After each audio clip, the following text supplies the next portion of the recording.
Det er det, jeg går mest om. Okay. Da du var ung, havde du så problemer med din integration? Ja, det havde jeg. Hvad for nogen? Jeg synes, det var utroligt svært at sidde for eksempel i en tyrkisk forsamling. Jeg har tyrkisk herkomst. Jeg synes, det var utroligt svært at sidde i en tyrkisk forsamling, og så kunne man høre 10-12 mennesker sidde og grine af en eller anden joke eller en eller anden vits. Man synes egentlig ikke selv, at det var sjovt, og jeg kunne sgu ikke rigtig se, hvorfor det. Og det samme nogle gange, når jeg sad med mine danske venner ude i fodboldklubben, så kunne de fortælle en eller anden vits, hvor alle lå flade og grine, ikke? Og så sad man der og tænkte, det skulle da heller ikke sjovt. Så mange gange så sad man der, hvor man tænkte, hvad fanden er jeg egentlig, ikke? Så på den måde har jeg sådan mærket lidt på egen krop, at det var utrolig svært.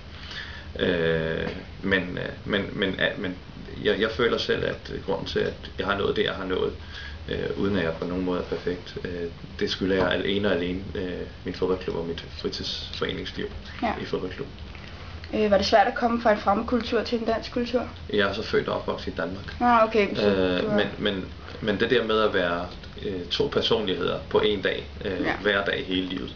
Fordi derhjemme med mine forældre, der skulle jeg være den lille høflige Erdogan, mens jeg sådan udenfor sådan har været meget den sjove og den sådan meget livlige Erdogan, som deltog i alt, ikke?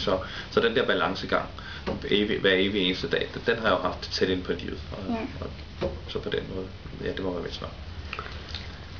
Ser du det som et stort problem for de unge indvandrere at integrere sig i Danmark? Jeg tror, sådan med tiden heler alle sorg, og det tror jeg også er gældende for de her to kulturelle. Jeg kan bare se mine forældre, hvor tyrkiske de er i forhold til mig, og mine børn vil så blive endnu mere integreret, hvis man kan kalde det, eller danske, eller hvad man skal sige, i forhold til mig, og så videre, og så videre, ikke? Og så ved jeg godt, at man siger, at problemerne, de bliver større og større blandt to kulturelle med kriminalitet og sådan noget. Og det gør det, men det gør det også blandt danske unge, så det har ikke noget at gøre med, om man er det ene eller det andet. Så jeg tror på, at sådan med tiden, tror jeg, det hele bliver bedre.